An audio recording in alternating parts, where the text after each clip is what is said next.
वाचालं पङ्गुं लङ्घयते गिरिं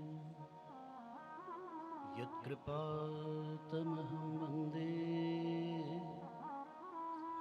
परमानन्दमाधवम्। रामाय रामभद्राय रामचन्द्राय वेधसे रघुनाथाय नाथाय सीताया पतये नमः। गुरुर्ब्रह्मा गुरुर्विष्णुः गुरुर्देवो महेश्वरः गुरुः साक्षात् परब्रह्म तस्मै श्री गुरुवे नमः। ॐ विश्वान्निदेव सवितरदुरितान् परास्व यद्भद्रं तन्नासुगो शान्तिः शान्तिः शान्तिः।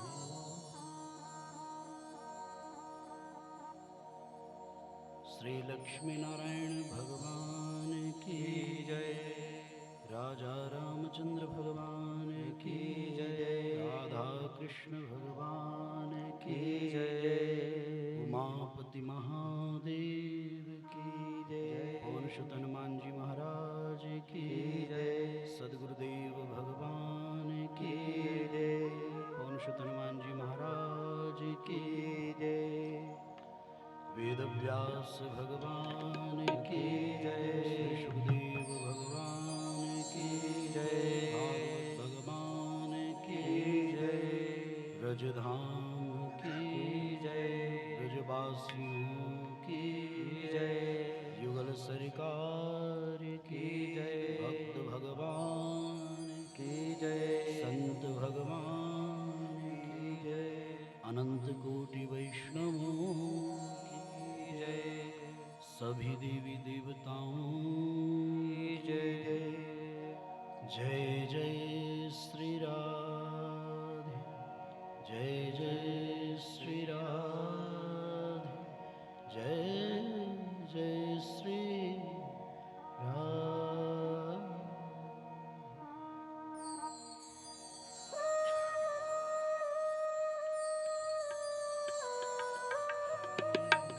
की जय।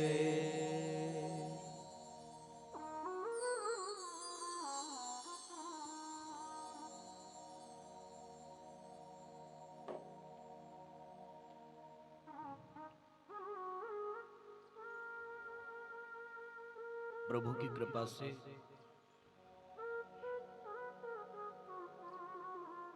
तीनों लोकों के स्वामी 14 भुवनों के मालिक कोटिशः अनंतानंत ब्रह्मांड नायक जगत के नियंता परात्पर परब्रह्म परम परमेश्वर देव देवेश्वर योग योगेश्वर हमारे आपके हम सब के जो सर्व सर्वेश्वर हैं, ऐसे भगवान आप्त काम विगत काम पूर्ण काम निष्काम होते हुए भी भाववश्य होकर प्रेम के वशीभूत होकर सकाम हुए अपने उन्नतम नितांत परम सुख परम आनंद के दिव्य अद्भुत अलौकिक अनूठे अनुपम बैकुंठ को छोड़कर वो इस धरा पर उतर जाते हैं, वो इस धरती पर उतर जाते हैं प्रेम के कारण, भाव के लिए, भक्तों के बुलाने में। तो ऐसे ईश्वर जो इतना प्रेम करते हैं अपने जनों से, अपने निज जनों से, अपने शरण में बैठे जीवों से, अपने शरणागतियों पर, अपने शरण में आए भक्तों पर अतिशय प्रेम है जिनका, ऐसे भगवान राधा रमण बाधा हरण तड़िद्युत पीतांबरधारी भक्त वांछा कल्प तरु है श्याम सुंदर वासुदेव भगवान श्री कृष्ण की बड़ी महती, बड़ी करुणा हम सभी पर न की हुई है बल्कि बरसी है, जिसके परिणाम स्वरूप, जिसके फलस्वरूप यह दिव्य सुख का, वरन परम सुख का, न कि केवल आनंद का बल्कि परमानंद का, न कि केवल शांति का अपितु परम शांति का स्रोत श्रीमद् भागवत भगवान की यह पावन कथा हम सबके जीवन में उपलब्ध हुई है, सुलभ हुई है।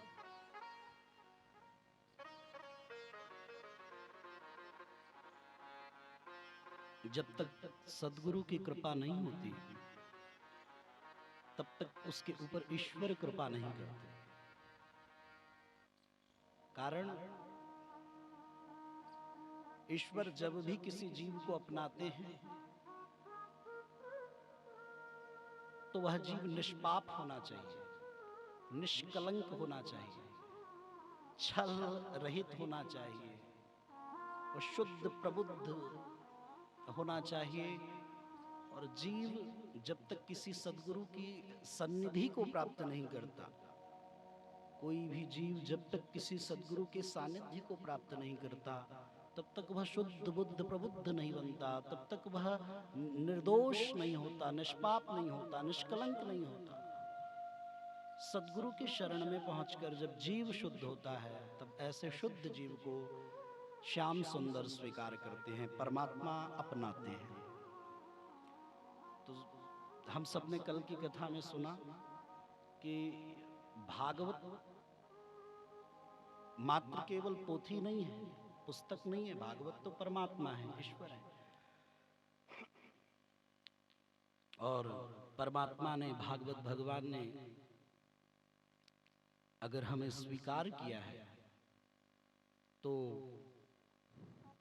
बहुत सीधी सी बात है कि सद्गुरु की कृपा है, तब ईश्वर ने, भगवान ने हमें स्वीकार किया।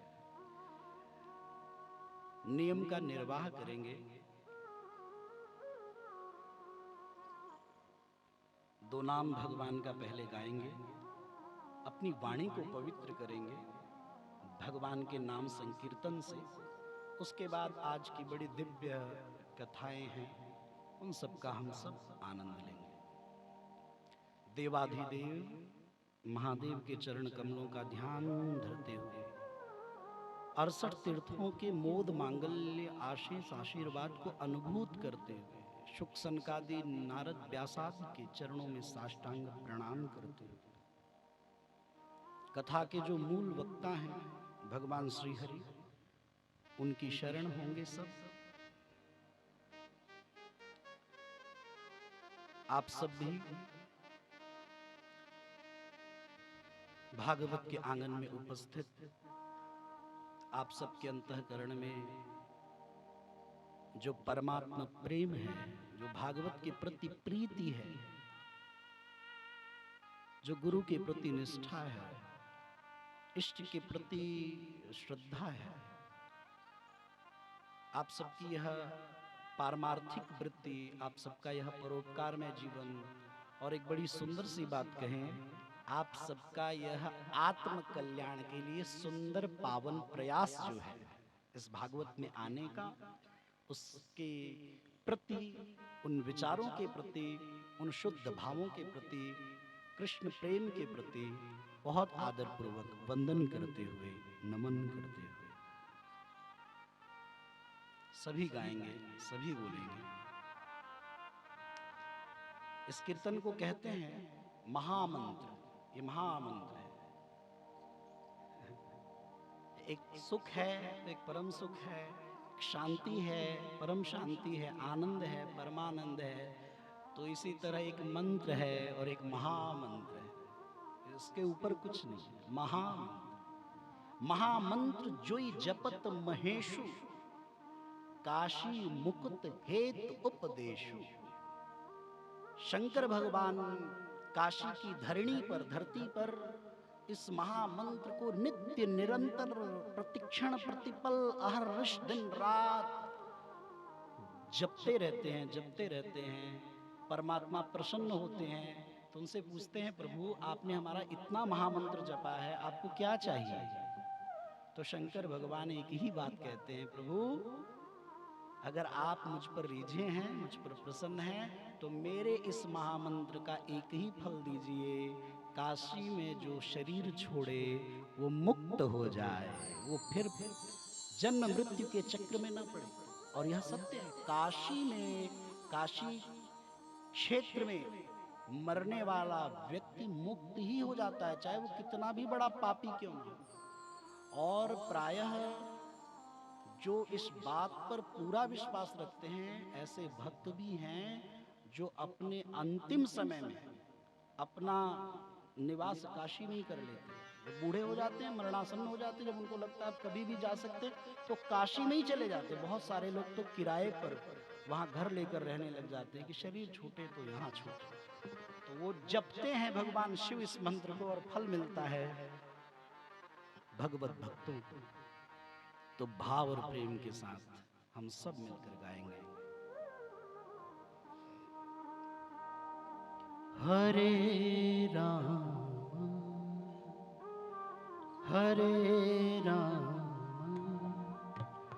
राम राम हरे हरे, हरे राम हरे राम राम राम हरे हरे, हरे कृष्णा कृष्णा कृष्णा हरे हरे, हरे कृष्णा कृष्णा कृष्णा हरे हरे, हरे राम राम राम हरे हरे, हरे राम राम राम हरे हरे, हरे कृष्णा कृष्णा कृष्णा हरे हरे, हरे कृष्णा कृष्णा कृष्णा हरे हरे।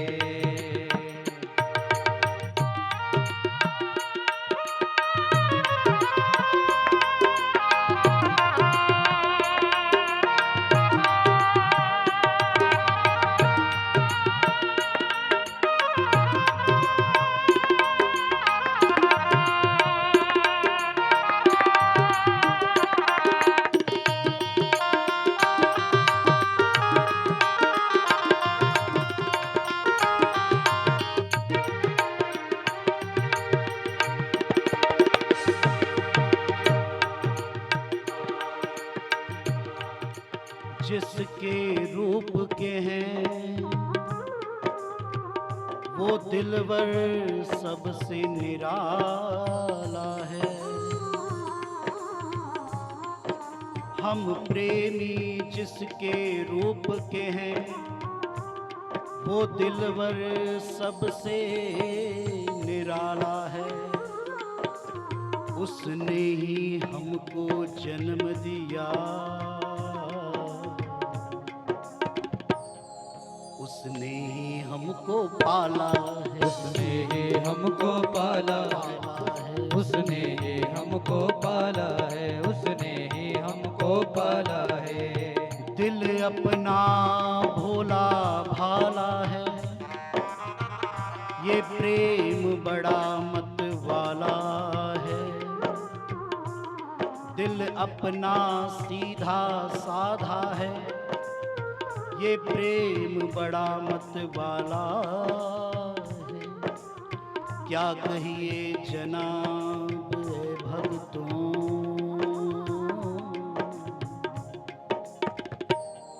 यहाँ कौन समझने वाला है, यहाँ कौन समझने वाला है, यहाँ कौन समझने वाला है, यहाँ कौन समझने वाला है, यहाँ कौन समझने वाला है।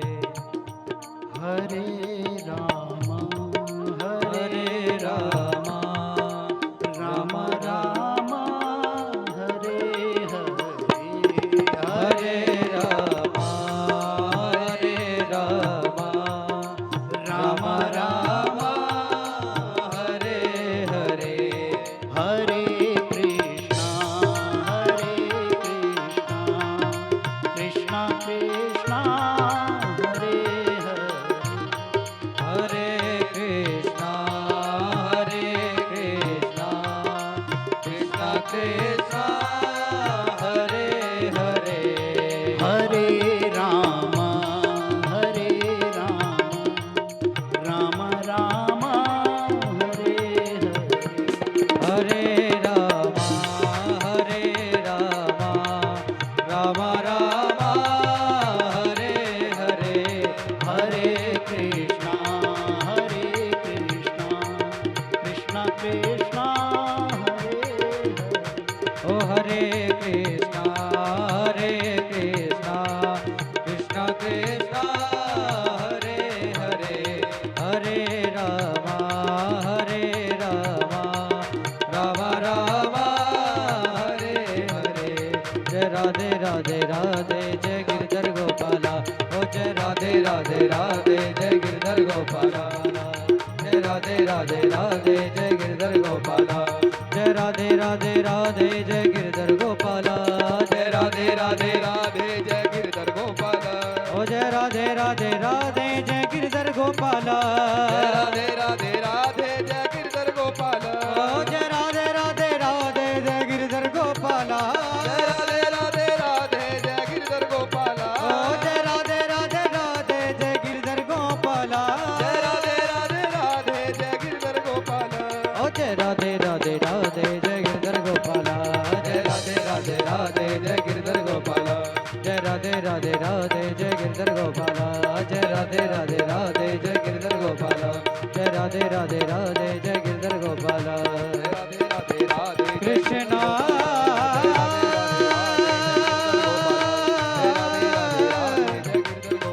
हरे कृष्णा हरे हरे हरे कृष्णा हरे हरे।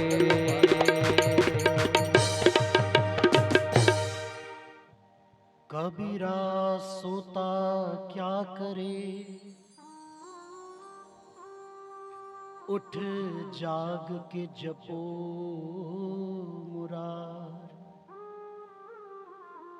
क्योंकि एक दिन तो है सोवना,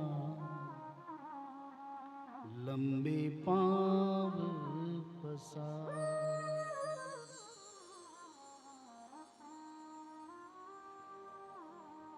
कबीरदास जी बहुत सुंदर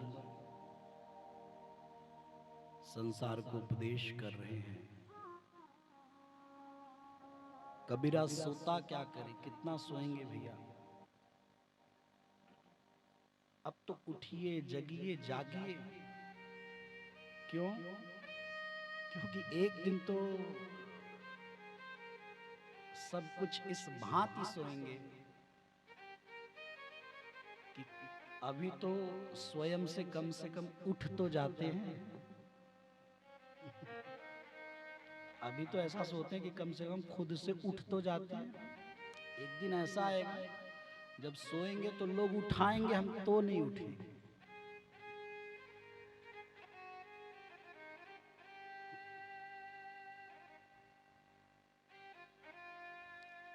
अभी हमारा वश चल रहा है राम बोलने का,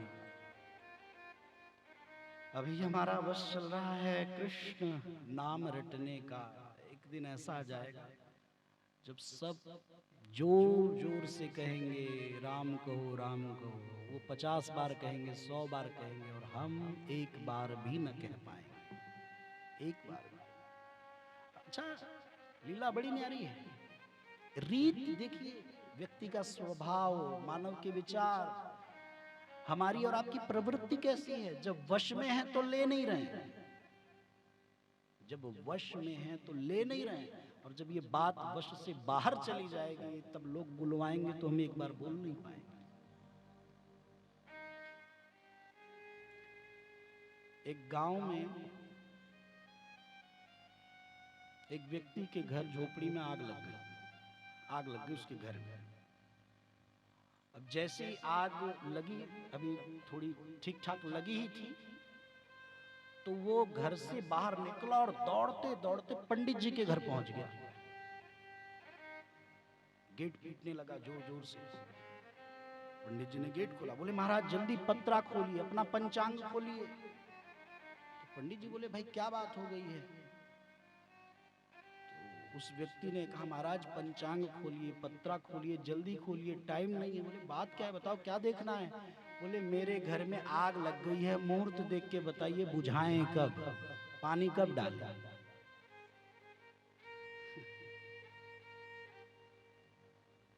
कब शोर मचाए, कब चीखे चिल्लाएं, मुहूर्त बताइए। पंडित जी ने कहा जब तक हम मुहूर्त देखेंगे तब तक तुम्हारा घर बच ही नहीं पाएगा। तुम यहां दौड़कर आ रहे, कुछ मामलों में मुहूर्त नहीं देखा जाता। अरे भाई घर में आग लग गई तुम्हारे, तुम पत्रा पंचांग में मुहूर्त दिखवाने आए हो कि देखिए बताइए सही समय कौन सा होगा पानी डालने का, आग बुझाने का, शोर मचाने का। कुछ विषय वस्तु मुहूर्त के लिए नहीं बने हैं। उनमें से एक है हरि कथा, हरि नाम, हरि शरण। ऐसा कभी होता है क्या पंडित जी मुहूर्त देखिए हम भगवत भक्त कब बने, हम भगवान की कथा कब सुने, भगवान का नाम कब।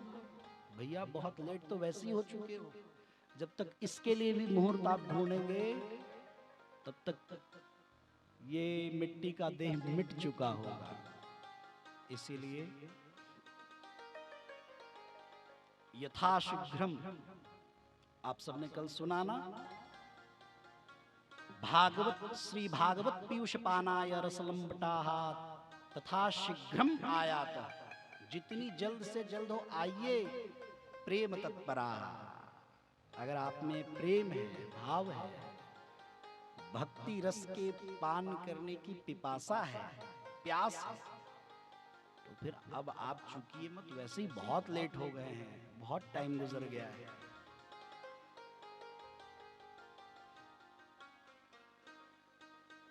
क्षणोत्रयीव सुदुर्लभा। बहुत सारे लोग विचार करते हैं भागवत की कथा 7 दिनों की होती है, एक दिन उपस्थिति दे देंगे, एक दिन सुन लेंगे, 1-2 दिन चले गए ठीक है, और 3 घंटे की कथा होती है, चलो कोई बात नहीं, थोड़ा लेट लतीफ पहुंचेंगे तो 1 घंटा तो सुन ही लेंगे। हम सबके विचार में है 7 दिन की कथा होती है, 1-2 दिन सुन लेंगे। 3 घंटे की कथा होती है, आधे घंटे तो सुन ही लेंगे। और कुछ लोग तो और महान, वो कहते हैं चलो कथा नहीं सुने, कम से कम आरती में तो पहुंच जाएं। आरती तो देख ले। अच्छा कुछ उनसे भी 2 कदम आगे, चलो कोई बात नहीं, आरती में भी नहीं पहुंच सके, प्रसाद तो ले ही लेंगे, भागवत जी का प्रसाद है।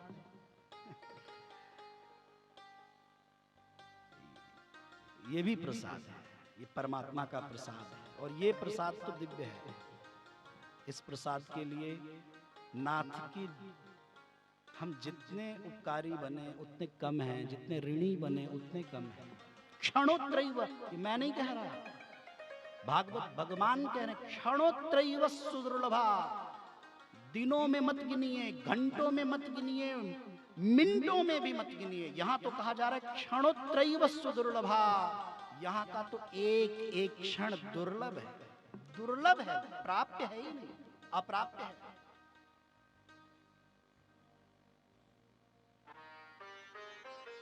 सत्संग में और कथा में एक अंतर है। सत्संग में और कथा में एक अंतर है। सत्संग साधन है श्याम सुंदर तक पहुंचने के लिए। ध्यान से सुनिए, सत्संग में और कथा में क्या अंतर है? यही अंतर है। सत्संग साधन है श्याम सुंदर तक पहुंचने के लिए, और कथा साधन नहीं है। कथा तो साक्षात श्याम सुंदर ही है।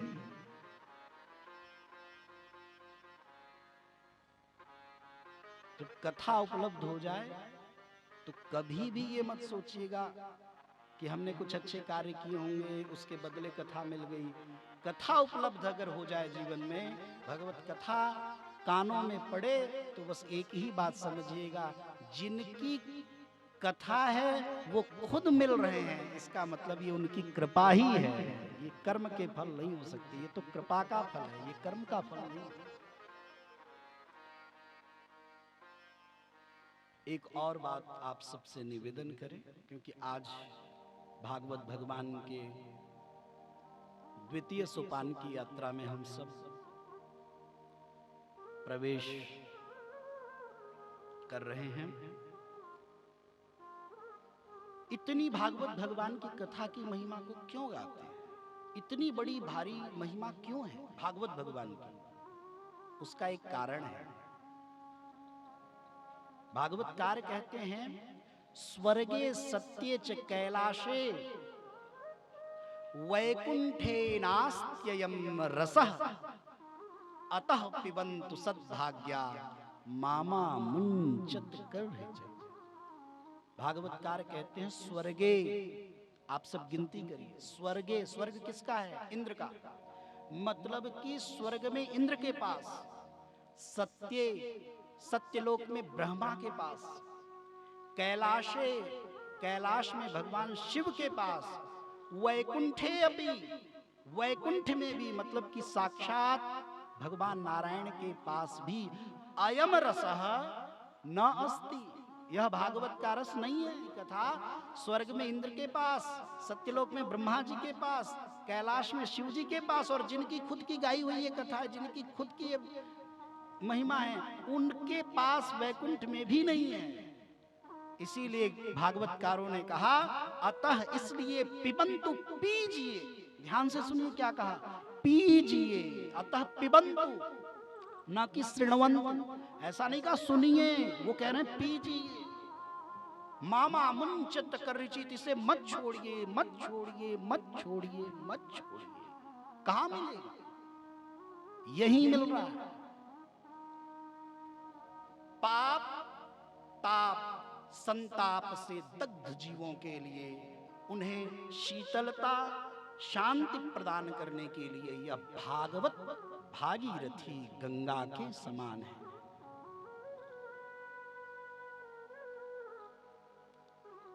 वो कह नहीं रहे कि सुनिए। किसी ने कहा, भैया हम तो कथा सुनने ही जाते हैं, और यहां तो कहा जा रहा है पिबंतु, पीजिए। तो ये कथा सुनने की चीज है कि पीने की? यहां तो कंफ्यूजन हो गया है। तो भैया हम क्या कहते हैं, कथा क्या है? हमने कल कितनी बार सुना, कथा कथामृत है। अब मुझे बताइए, अमृत को सुना जाए या पिया जाए? अमृत सुनने से कोई अमर होगा क्या? अमृत अमृत सुनते रहिए जीवन भर, कभी अमर नहीं होंगे। कथा का प्रभाव हमारे जीवन पर, हम पर पड़ता क्यों नहीं? क्योंकि हम कथा सुन रहे होते हैं। अमृत, ये अमृत है। आप अमृत को एक बार नहीं, लाख बार अमृत सुनते रहिए, कभी अमर होंगे? नामो निशान तक नहीं होगा अमृत का। लेकिन एक बूंद भी अगर अमृत इस कंठ के नीचे उतर गया पीने मात्र से, तो फिर आप अमर हो जाएंगे। तो कथा सुनने से कल्याण नहीं है, कथा पीने से कल्याण है। लेकिन अंतर इतना है कि इसके जो पीने की बात कही गई है, ये मुख से, जो सामान्य चीजें होती हैं हम वो मुख से खाते पीते हैं, लेकिन इसके पीने का माध्यम ये कर्णपुट है, ये कान, यहां से पीनी चाहिए।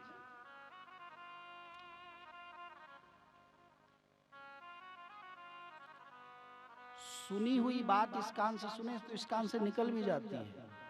पीने का जो मतलब होता है, हम मुख में कोई चीज डालते हैं तो नीचे उतर जाती है। क्या मुख में कुछ डाले तो नीचे उतर जाती है। तो पीना इसीलिए कहा कि कर्ण पुटों से पिएंगे तो नीचे हृदय में अगर कथा उतर गई तो फिर कल्याण में संदेह नहीं है, तो फिर जीवन के मंगल में संदेह नहीं है, जीवन के परम सुख शांति और आनंद में संदेह नहीं। हम सब इस क्षेत्र में बैठे हैं, इस स्थान पर 7 दिनों की इस श्रीमद् भगवदीय भागवत के सत्र में एक ऐसी ही कथा गाई जा रही है नैमिषारण्य की भूमि में, नैमिष की भूमि में। सूत जी वहां कथा सुना रहे हैं, 88,000 शौनकादिक कथा सुन रहे हैं।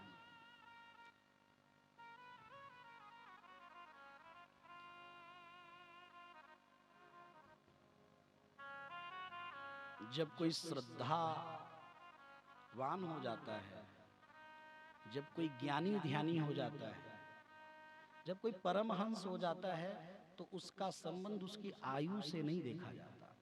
जो कथा सुना रहे हैं सूत जी महाराज, उनकी अवस्था बहुत छोटी है, 20 वर्ष के लगभग, और जो कथा सुन रहे हैं उनकी अवस्था लगभग 80 वर्ष की है। ऊंचे से आसन पर बिठाया है, पग पखारा है, प्रणाम पाती किया, पूजन किया, अर्चन किया, वंदन किया, सुंदर दिव्य आदर सत्कार किया है, अद्भुत अपना समर्पण दिया है। शौनकादिक 88,000 ऋषियों की ओर से उनका प्रतिनिधित्व कर रहे हैं, और उन्होंने नैमिषे निमिष क्षेत्रे ऋषयः शौनकादय सत्रम स्वर्गाय लोकाय सहस्त्र सममासत। हम यहाँ आप सब 7 दिन के लिए बैठे हैं, वो 7 दिन के लिए नहीं बैठे, सहस्त्र 1,000 वर्ष तक के लिए बैठ गए। आयु उस समय की लंबी हुआ करती थी। बैठकर उन्होंने कुछ बातें पूछी। महाराज,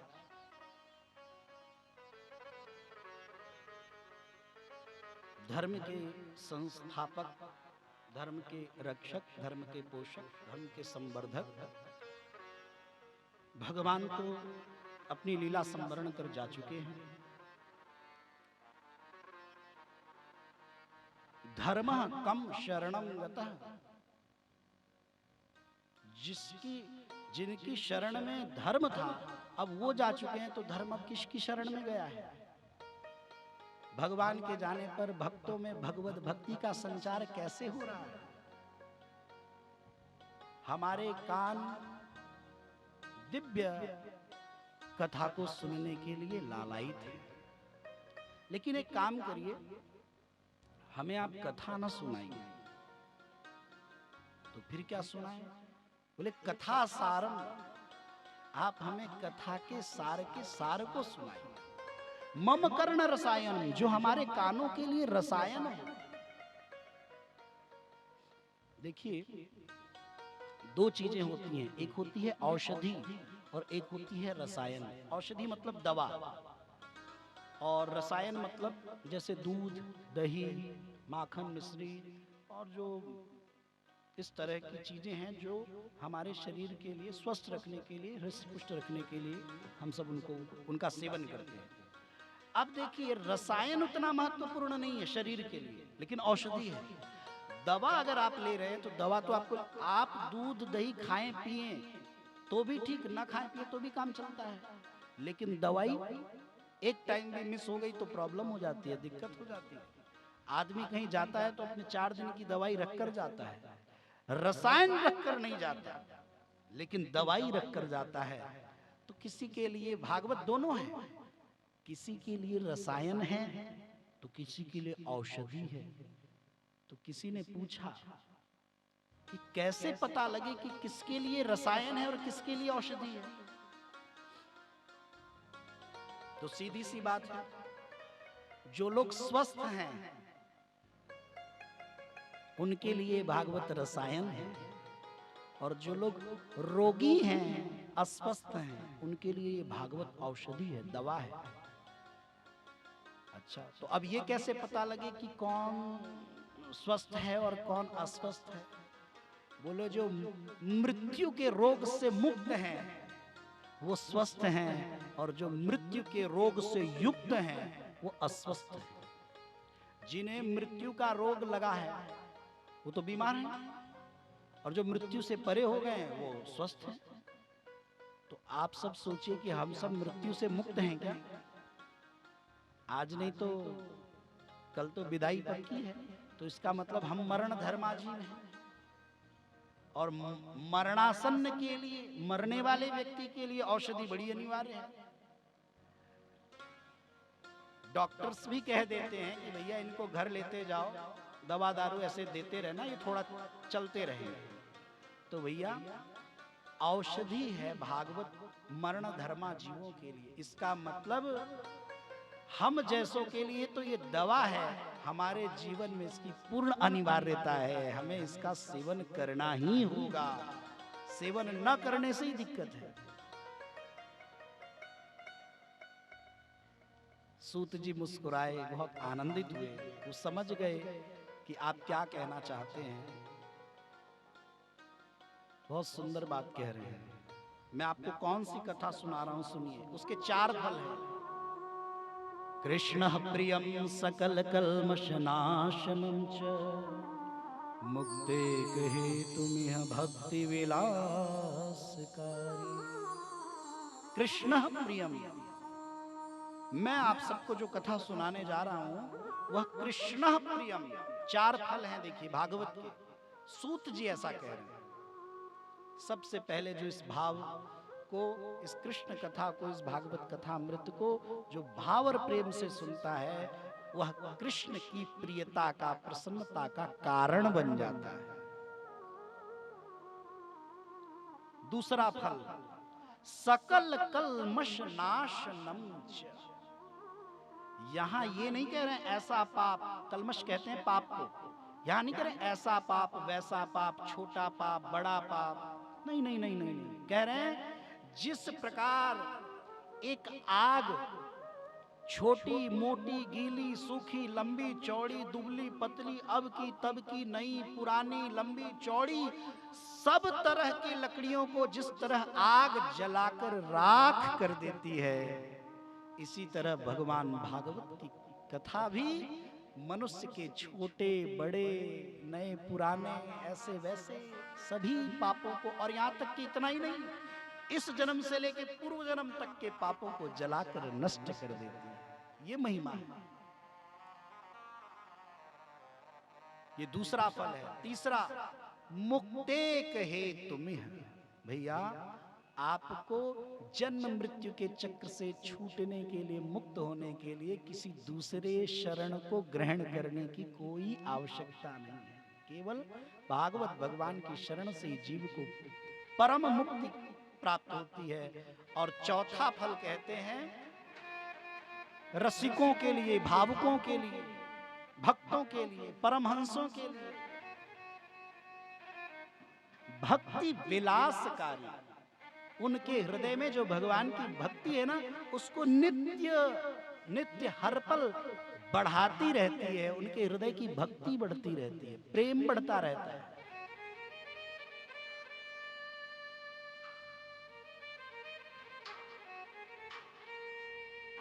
भगवान वेद व्यास जी ने भागवत जी में सुंदर एक व्यवस्था बनाई है। भागवत जी में 3 बार मंगलाचरण हुआ है। पहला मंगलाचरण हुआ व्यास जी के द्वारा, दूसरा हुआ श्री शुकदेव प्रभु के द्वारा, और तीसरा हुआ सूत जी महाराज के द्वारा।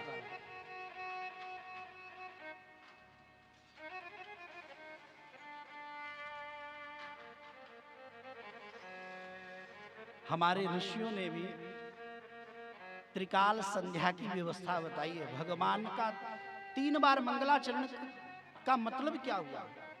3 बार के मंगलाचरण का एक ही मतलब हुआ कि भैया हमें भी नित्य 3 बार मंगलाचरण करना चाहिए, सबको करना चाहिए 3 बार। उसकी व्यवस्था भी बनाई है ऋषि मुनियों ने, त्रिकाल संध्या का नियम दिया।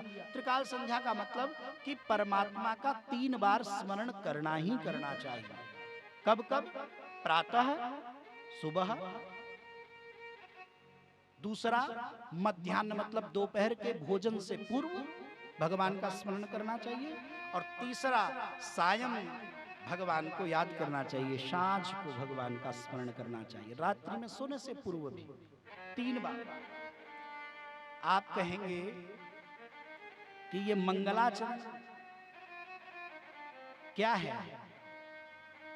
बहुत कुछ विचार करने की आवश्यकता नहीं कि मंगलाचरण किसे कहते हैं। जिनका समग्र आचरण मंगल है, मंगलाचरण किसे कहेंगे? जिनका समग्र आचरण मंगल है, ऐसे मंगल स्वरूप भगवान का स्मरण ही मंगलाचरण है। केवल ऐसे मंगल स्वरूप भगवान की याद ही मंगलाचरण है।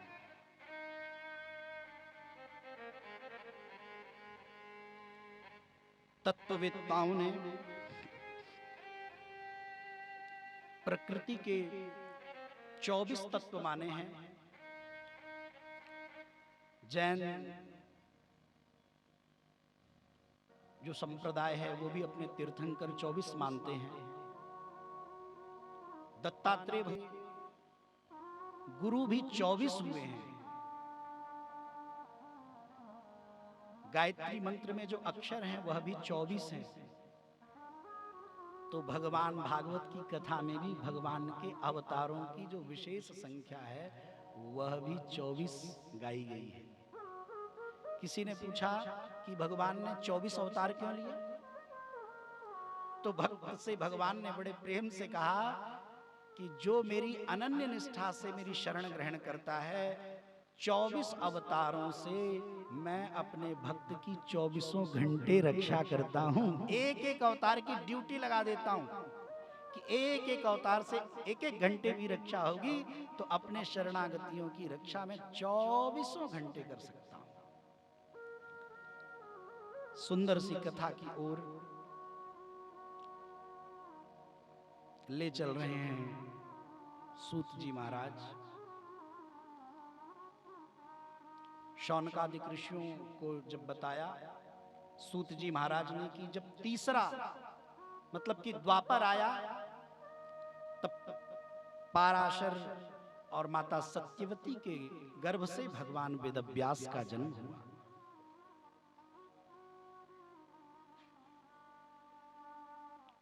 यद्यपि भगवान वेदव्यास ने वेद के 4 भाग किए और कई धर्मशास्त्र, कई पुराणों की रचना की, लेकिन उनके हृदय में जितना संतोष होना चाहिए उस मात्रा में संतोष नहीं था।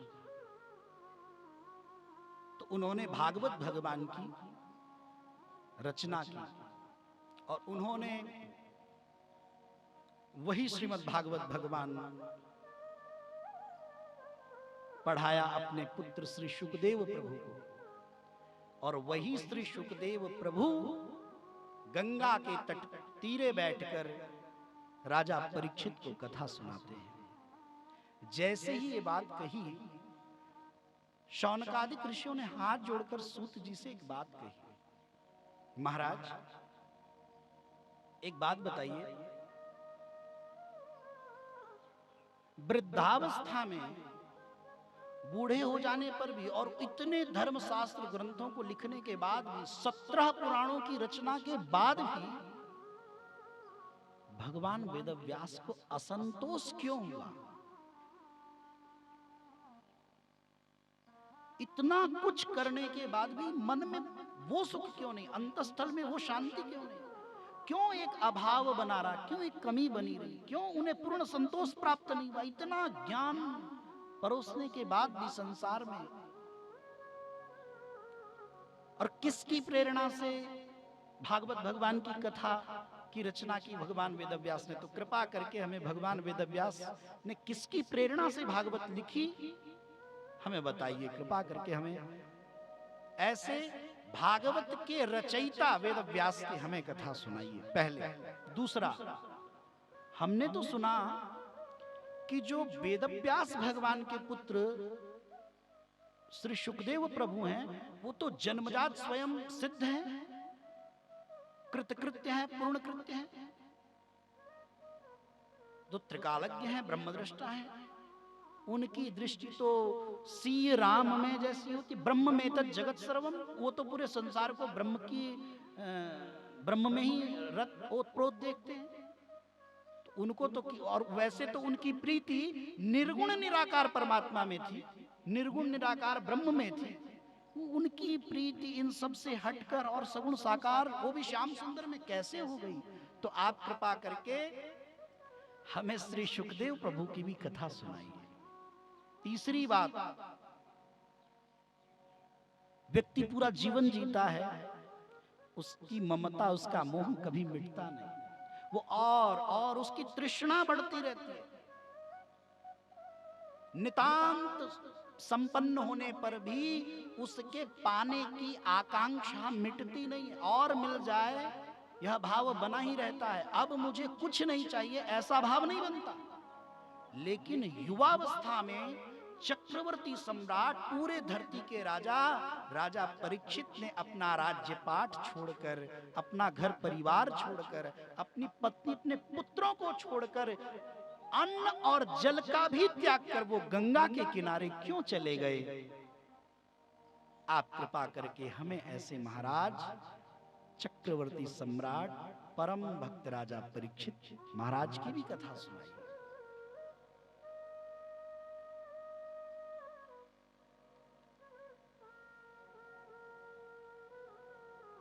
समझ गए सूत जी कि ये हमें उसी ओर ले जाना चाहते हैं जिस ओर से भगवान श्री कृष्ण की कथा महिमा का उद्भव होगा। सूत जी कहते हैं, आप सबको ज्ञात होगा, इसके भागवत जी के भी कुछ नाम हैं। जैसे यह परमहंसों की संहिता कही जाती है, शाश्वत संहिता इसका नाम है। एक नाम भागवत जी का है भागवतम, जो ब्रह्मा जी ने दिया है। एक नाम है शाश्वत संहिता, सूत जी ने दिया है। और एक नाम भागवत जी का है अमर कथा, ये नाम भगवान शिव का दिया है, अमर कथा। एक छोटा सा वृत्तांत है। भगवान शिव मां को यह कथा सुना रहे थे, पार्वती मैया, और कह रहे थे कि जब हम आपको कथा सुनाएं, कोई प्रसंग, कोई भाव, कोई विचार आपको अच्छा लगे तो हुंकारी भरिएगा। हुंकारी मतलब ओम कहिएगा। क्यों? तभी तो हमको पता लगेगा आपकी कथा में रुचि है, आपको कुछ अच्छा लग रहा है। वरना हम ऐसे ही बोलते चले जाएंगे और आप शांत, तो हमें कुछ समझ में ही नहीं आएगा। तो कुछ जो अच्छा लगे उसमें कुछ अपने भाव रखिएगा, ओम कहिएगा, तो मुझ में आनंद बढ़ेगा, आनंद का संचार होगा। माने का ठीक है, कथा होने लग गई। आप सब जानते होंगे, वैसे अभी आप सब तो व्यवस्थित हैं, ठीक है, अच्छी बात है, पर बहुत सारे लोगों को घर में भी नींद नहीं आती। डनलप का गद्दा बढ़िया मिले, उस पे भी नींद नहीं आती। कुछ लोग तो बड़े विचित्र, दवाई खा ले नींद की गोली तो भी नींद नहीं आती। पर ऐसी स्थितियों में भी जिसको नींद नहीं आती, उसको कथा में जरूर नींद आ जाती है। झपकी। कुछ लोग तो अपना स्थान सेट करके बैठते हैं, थोड़ा सहारा वहारा मिल जाए ताकि ठीक है, कथा में तो चल ही रहे। और अच्छा, कथा में नींद तो आती, बड़ी मीठी वाली नींद आती है, पता ही नहीं चलता कब लग मीठी नींद आती है। आपको पता है मीठी नींद कब आती है? जब छोटे से नन्हे से बालक को माँ मीठी लोरी सुनाती है, तो छोटे से नन्हे से बालक को मीठी नींद आ जाती है। बालक जब सोता नहीं तो आओ लोरी सुनाए, और माँ लोरी सुनाती। एक तो लोरी सुनाने वाली माँ, ऊपर से मीठी माँ के भाव, मीठी माँ की वाणी और मीठी लोरी, तो नींद तो मीठी आनी ही आनी है। तो इसी तरह भगवान की कथा से मीठी लोरी कहाँ मिलेगी बताइए आप? हाँ? और उसको लोरी सुनाने वाले भी शिव। लोरी सुनाने वाले कौन है? शिव। शिव शिव क्यों? क्योंकि शिव के हृदय में नारायण के प्रति जो प्रेम है, उतना प्रेम आपको कहीं नहीं मिल सकता, कहीं नहीं, किसी में भी नहीं मिल सकता, किसी एक में भी नहीं मिल सकता। आप सब नोट कर लीजिए, नारायण के हृदय में जो प्रेम भगवान सांब सदा शिव के प्रति है, भगवान भोलेनाथ के प्रति है, वो प्रेम अन्यत्र आपको कहीं नहीं मिल सकता, किसी एक पात्र में भी नहीं। और शिव के हृदय में भगवान नारायण के प्रति जो भाव और प्रेम मिलेगा, वो किसी एक पात्र में भी उपलब्ध नहीं हुआ। इतना प्रेम एक दूसरे के प्रति। शिवस्य हृदयम विष्णु, विष्णोर हृदयम शिव। एक छोटी सी बात आ गई याद, आप सबको बता दें, सुना दें। आप सबको याद होगा जब सेतु बंद हो रहा था, राम जी सेतु का निर्माण होने वाला था, उससे पूर्व राम जी ने लिंग थापी विधिवत कर पूजा, रामेश्वरम भगवान की स्थापना की थी, शिवलिंग की स्थापना की थी। तो जब शिवलिंग का सुंदर स्थापन किया तो सब ऋषि मुनि इकट्ठे हुए, तो बोले प्रभु इनका नाम क्या है? तो राम जी मुस्कुराकर बोले इनका नाम रामेश्वरम है।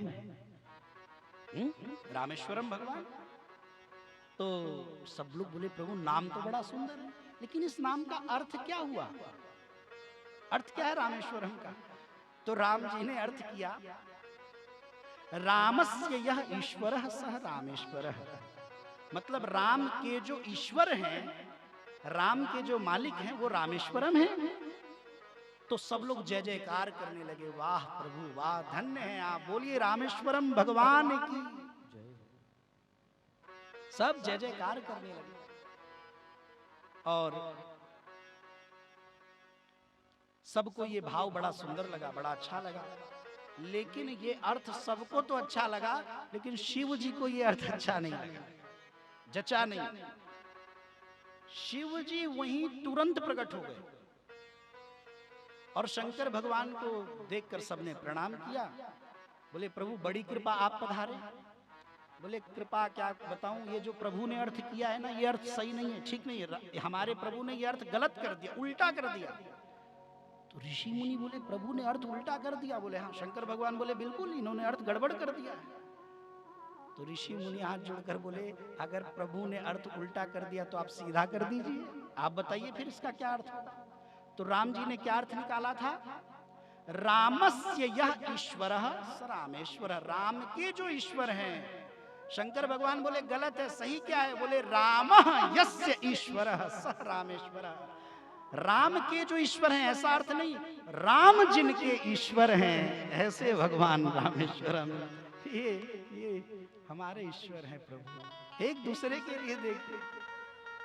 तो एक तो भगवान की कथा, ऊपर से गाने वाले भगवान शिव, मीठी। तो सुंदर सुंदर प्रसंग चला। जब चौथे दिन की कथा आई, जन्मोत्सव, वहां तक तो खूब आनंद चला, माँ को जो बात अच्छी लगती ओम ओम। अब उसके बाद तो फिर भगवान की बाल लीलाएं चालू हो गई। भगवान मीठे मीठे लड्डू गोपाल भगवान की मीठी मीठी कथाएं, और भैया माँ को झपकी आई, माँ की आंख। अब वहां उस निर्जन कैलाश में, वहां एक अंड में, एक अंडे में एक शुक महाराज। अब वो शुक वहां कैसे पहुंचे?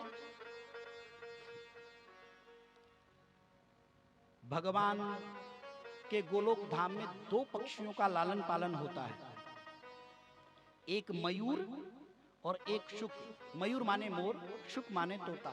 तो जो मयूर है वो भगवान कृष्ण का प्रिय है, और जो तोता है वो राधा रानी का प्रिय है। तो राधा रानी बोली अब हमारे अवतार का समय आ रहा है, और हमसे पहले तुम चलकर भगवान की लीला कथा का प्रचार प्रसार करो। सुखदेव जी ने कहा ठीक है। तो सुखदेव प्रभु यहाँ आकर इस तरह से उसमें विराजमान हुआ। अब कथा इतनी सुंदर लगी कि शुक महाराज अंदर ही अंदर बैठे सोच रहे, ये जो ओम ओम की ध्वनि थी जो प्रभु की आज्ञा से आ रही थी, माता कह रही थी, अब तो वो बंद हो गई। तो कहीं ऐसा ना हो कि अभी ओम ओम की ध्वनि बंद हुई हो, थोड़ी देर बाद कथा ही बंद हो जाए। तो उन्होंने असमय में ही अपनी चंचू से, अपनी चोंच से उस अंडे को फोड़ा और चोंच बाहर निकालकर, अब जब उन्हें कोई प्रसंग अच्छा लगता तो ओम ओम ओम ओम कहते। कथा का विश्राम हुआ, भगवान के नेत्र खुले, सामने देखे तो मां के नेत्र बंद। बोले देवी तुम नेत्र बंद है, तुम सो रही हो? तो मां को जगाया गया। बोले प्रभु इतनी मीठी मधुर कथा थी, हमारी तो आंख लग गई। बोले किस प्रसंग पर? बोले कहां सोई तुम? प्रभु मैं तो वहां सो गई उस प्रसंग पर उस दिन ही। अब बोले अब तो 3 दिन की कथा बीत गई है, चौथे दिन आंख लगी थी, 3 दिन बीत गए। तो शंकर भगवान को फिर चिंता हुई। बोले देवी 3 दिन बीत गए, तो फिर ये ओम ओम ओम कौन कर रहा है? कौन कर रहा था? और जब शिव देखने लगे तो भैया वो शुक महाराज, देखिए जो शुक है ना तोता, उसको पक्षियों में ब्राह्मण माना जाता है। खगेशु ब्राह्मणः शुकः, पक्षियों में तोते को ब्राह्मण मानते हैं। भगवान शिव क्रुद्ध हो गए, कुपित हो गए। क्यों? मेरी बिना आज्ञा से अनधिकारी होकर तुमने कथा कैसे सुन ली? वो त्रिशूल लिए और इधर शुक जी उड़ चले और भगवान शिव दौड़ाए। अच्छा, शुक महाराज की तो सब लीला है ना, कहीं कोई कथा जुड़ेगी तो ऐसे ही जुड़ेगी। उड़ते उड़ते वो चले गए बद्रिकाश्रम। व्यास जी की जो पत्नी है वो मध्याह्न वेला में अपने केश सुखा रही थी और अचानक उन्हें जम्हाई आई, उनका मुख खुला। और जैसे उनका मुख खुला व्यास पत्नी का, तो शुक महाराज उनके मुख से उनके गर्भ में प्रविष्ट हो गए, मुख के माध्यम से गर्भ में चले गए।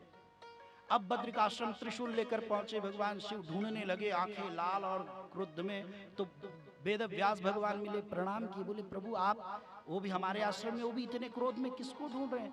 तो शंकर भगवान ने सारी कथा सुनाई कि व्यास जी सब ऐसी ऐसी बात हो गई और मैं पार्वती को अमर कथा सुना रहा था और किसी देवी को तो नींद आ गई और किसी अनधिकारी शुक ने, तोते ने वो कथा सुन ली, मैं उसे मृत्यु दंड दूंगा, इसीलिए मैं त्रिशूल लेकर दौड़ा रहा हूं, मैं उसे ढूंढ रहा हूं।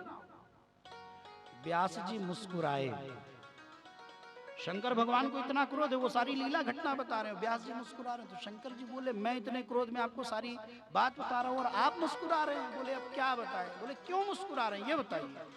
व्यास जी बोले आपका जैसा नाम है ना भोले बाबा, आप बहुत भोले हैं, भोलेनाथ आप बहुत भोले हैं। तो शंकर भगवान बोले कि मैं इस वक्त भोलापन मुझ में कहाँ दिख रहा है, मैं तो क्रोध में हूँ, इस वक्त तो भोलापन है नहीं। तो भगवान वेद व्यास बोले प्रभु इतने क्रोध में भी आप भोले हैं। तो भगवान शिव ने कहा कैसे? वेद व्यास भगवान कहते हैं प्रभु आप कौन हैं? भगवान शिव का नाम क्या है? भगवान शिव का नाम है अमरनाथ, ठीक है कि नहीं? शंकर जी के कई नामों में एक नाम अमरनाथ है। भगवान वेद व्यास कहते हैं कि प्रभु आप खुद अमरनाथ हैं और आपने खुद अमर कथा गाई है। तो जिसने अमरनाथ से अमर कथा सुन ली हो, अब भला वो कैसे मृत्यु को प्राप्त हो सकता है? आप भला उसे कैसे मार सकते हैं? जिसने अमरनाथ से अमर कथा सुन ली हो वो तो अमर हो गया ना, आप उसको क्या ढूंढ रहे हैं? शंकर भगवान बोले बात तो सही है, हमसे जिसने अमर कथा सुन ली हो वो कहां मरने वाला है। शंकर जी लौट गए। मां के गर्भ में 12 वर्ष तक शुक महाराज रहे, 12 वर्ष तक। एक दिन व्यास जी बोले हे पुत्र बाहर आ जाओ, 12 वर्ष हो गए तुम्हें मां के गर्भ में, अब तुम्हें देखने का मन करता है, कब तक मां के गर्भ में रहोगे? तो अंदर से आवाज आई, शुक महाराज अंदर से बोले मैं गर्भ में ही सुरक्षित हूं, बाहर जैसे ही आऊंगा मुझे जगत का प्रपंच व्याप लेगा, भगवान की माया चिपक जाएगी मुझसे, और गर्भ में मैं बिल्कुल सुरक्षित हूं। तात गर्भ से बाहर ना आऊंगा, गर्भ में रहकर ही हरि गुण गाऊंगा। तात गर्भ से बाहर न आऊंगा, गर्भ में रहकर नारायण को रिझाऊंगा। गर्भ से बाहर ना, गर्भ के बाहर आते ही तो सारी गड़बड़ चालू हो जाती है, माया घेर लेती है, माया लिपट जाती है। व्यास जी नाचने लगे। जो वन में और ऋषि मुनि थे वो पूछे, प्रभु आज आप नाच क्यों रहे हैं? भगवान वेदव्यास कहते हैं, क्या बताऊं, हम सब तो पैदा जब हो जाते हैं, धरती पर आ जाते हैं, तब संत बनते हैं, और हमारे जो पुत्र होने वाले हैं वो अभी धरती पर आए नहीं, अभी तो पैदा नहीं हुए, तभी से माया से सावधान है, तभी से वो भगवत भक्ति में है, आनंद में। तो वो तो हमसे भी धन्य है। हम तो पैदा होने के बाद संत बनते, तो पैदा होने से पहले ही संत बन गए। व्यास जी बोले, बाहर आ जाओ। कैसे आओगे तुम बाहर? अंदर से आवाज आई, एक ही शर्त पर बाहर आऊंगा। व्यास जी बोले, शर्त क्या है? बोले, जिनकी माया है ऐसे मायापति खुद आकर मुझे माया से निर्भय कर दें तो मैं बाहर आ जाऊंगा।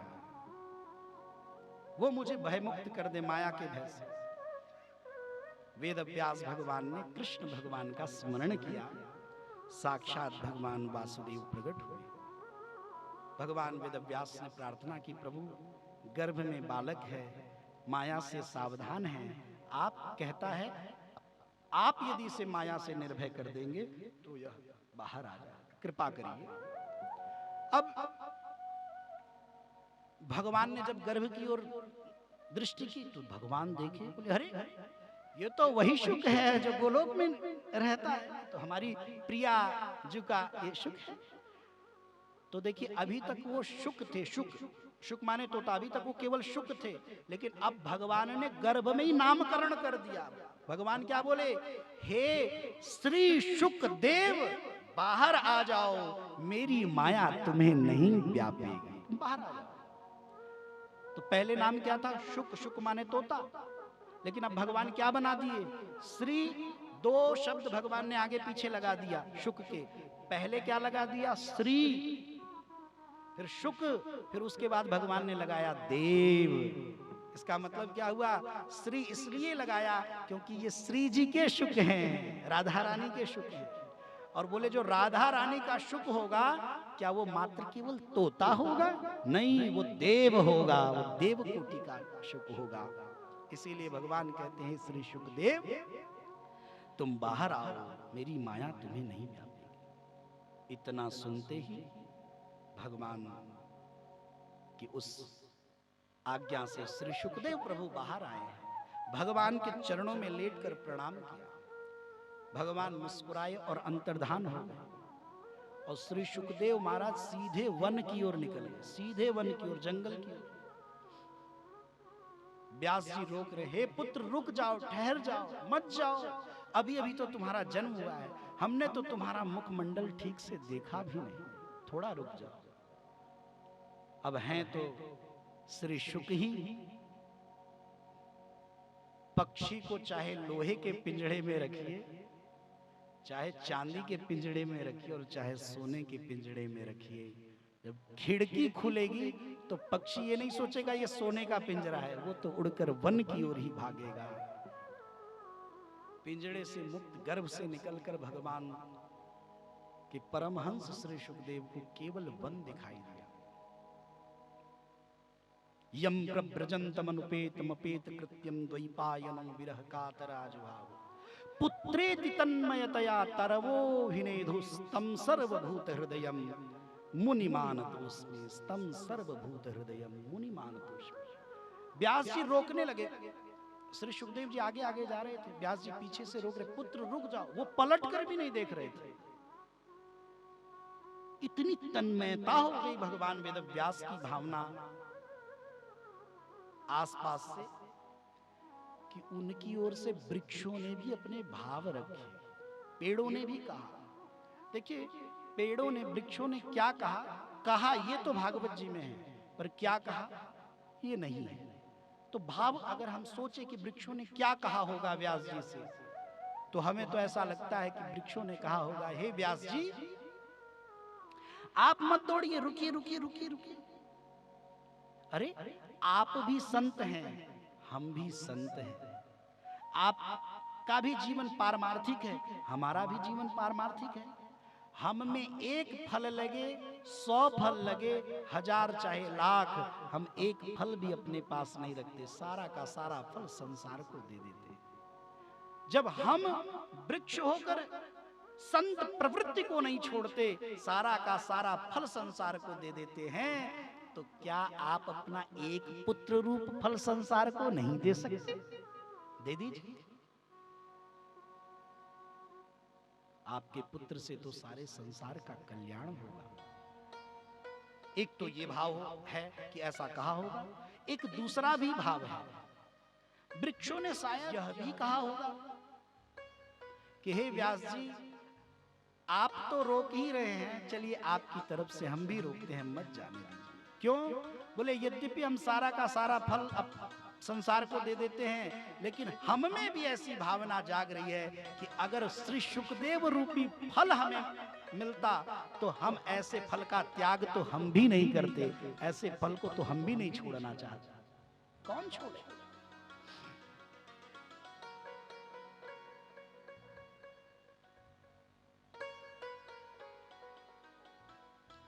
भागते भागते गए हैं व्यास जी। कथा कहती है एक सरोवर आया है, वहां कुछ स्त्रियां स्नान कर रही थी, और जब वहां से श्री शुकदेव प्रभु निकले हैं, चूंकि अब वो अभी आपने सुना वो जन्म ही हुआ है और निकले हैं, तो उनके शरीर पर एक भी वस्त्र नहीं है, दिगंबर हैं, बिल्कुल निर्वस्त्र हैं, एक वस्त्र भी नहीं है इस वक्त। और वो सरोवर के किनारे से जा रहे थे। उस सरोवर में कुछ देवांगनाएं स्नान कर रही थी, कुछ स्त्रियां, लेकिन उन्हें कोई संकोच नहीं हुआ, कोई लज्जा नहीं आई, वो जैसे पहले स्नान कर रही थी वैसे ही करती रही। लेकिन जब 80 साल के अति वृद्ध भगवान वेद व्यास वहां से गुजरने लगे, तो उन देवियों को संकोच हुआ, उन्हें लज्जा आई, और उन्होंने अपने अस्त व्यस्त वस्त्रों को व्यवस्थित किया, हाथ जोड़कर सर झुकाकर वो खड़ी हो गई। वेद व्यास प्रभु जा रहे हैं। व्यास जी को यह देखकर अचंभा हुआ कि मेरा जवान पुत्र यहां से गुजरा, जिसके शरीर पर कोई वस्त्र नहीं, उनको देखकर लज्जा नहीं आई, और मैं शरीर से भी बूढ़ा और ज्ञानी, मैं इतना परम ज्ञानी, मुझे देखकर इन्हें इतना संकोच हुआ। तो व्यास जी ने उन स्त्रियों से पूछा कि इसका कारण क्या है, तुमने ऐसा भेद क्यों किया? उन देवांगनाओं ने हाथ जोड़कर कहा, महाराज हमें क्षमा करिए, कारण केवल इसका एक ही है। बोले क्या? बोले जो आपके पुत्र गए हैं ना थोड़ी देर पहले यहां से, बोले हाँ, उनकी दृष्टि में स्त्री और पुरुष का भेद है ही नहीं, वो जानते ही नहीं है कि किसे स्त्री कहते हैं और किसे पुरुष कहते हैं। शरीर के अवयव का उन्हें ज्ञान ही नहीं है कि किसे स्त्री कहते हैं किसे पुरुष कहते हैं। वो तो संसार के समस्त जीवों में केवल ब्रह्म दर्शन करते हैं।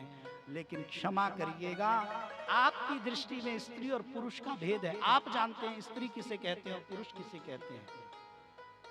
व्यास जी को ये बात लग गई और वो अब पुत्र के पीछे नहीं गए, अब वो वापस लौट आए हैं, शिला पर बैठे हैं, चिंतित हैं कि मैंने इतना ज्ञान परोसा है, 17 पुराणों की मैंने रचना की है, तो शांति नहीं मिली, और कौन सी ऐसी चीज रह गई है मुझसे छूटी है जो मुझे इस तरह से अशांत की है। और वहाँ फिर इस भाव में बैठे हैं। आप सब भी एक भाव भजन का आनंद लीजिए, और उसके बाद फिर यहाँ से भागवत भगवान के जो रचयिता हैं भगवान वेद व्यास की यह पावन कथा किनकी प्रेरणा से हुई वो प्रगटेंगे, और आगे की कथा लीला फिर हम सब आगे बढ़ाएंगे। सावरे जरा नजरें मिलाइए,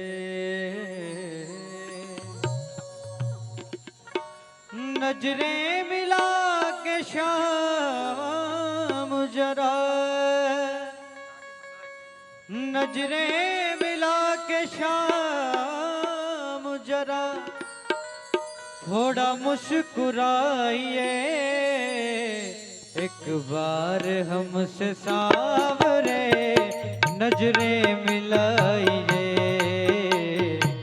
एक बार हमसे सावरे नजरें मिलाइए, नजरें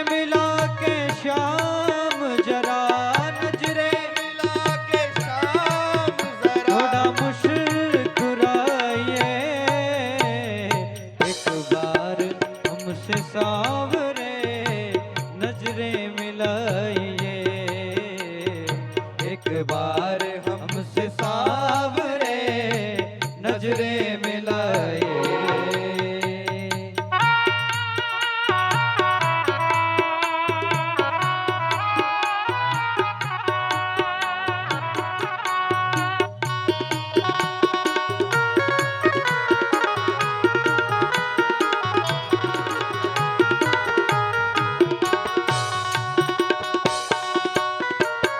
नजरें हमारी आपकी चौखट पे है लगी, नजरें हमारी आपकी चौखट पे है लगी। कब से निहार राह तुम्हारी खड़ी खड़ी, कब से निहार राह तुम्हारी खड़ी खड़ी। नजरें मिला के शाम जरा, नजरें मिला के शाम जरा मुस्कुराइए, एक बार हमसे सावरे नजरें मिलाइए, एक बार हमसे सावरे नजरें मिलाइए।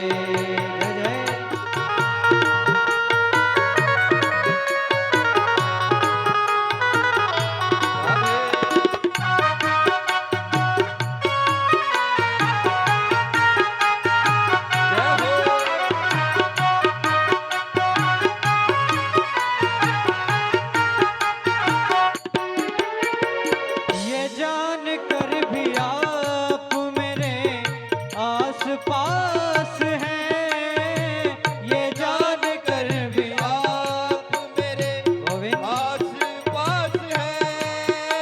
अरे फिर भी समझ ना आए दिल क्यों उदास है, फिर भी समझ ना आए दिल क्यों उदास है।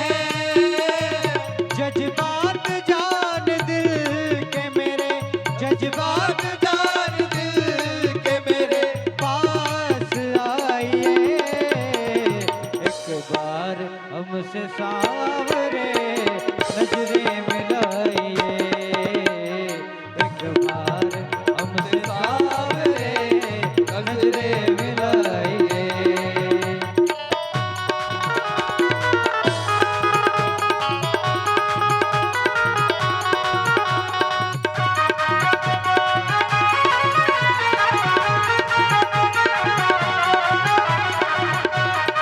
इनको तो हमने आपके चरणों में रख दिया, दिल को तो हमने आपके चरणों में रख दिया। ओ दुनिया हमारी आप हैं इतना समझ लिया, दुनिया हमारी आप हैं इतना समझ लिया। अब आप अपने हाथ से, अब आप अपने हाथ से इनको सजाइए, एक बार हमसे सावरे नजरें मिलाइए, मिलाइए, एक बार हमसे सावरे नजरें मिलाइए।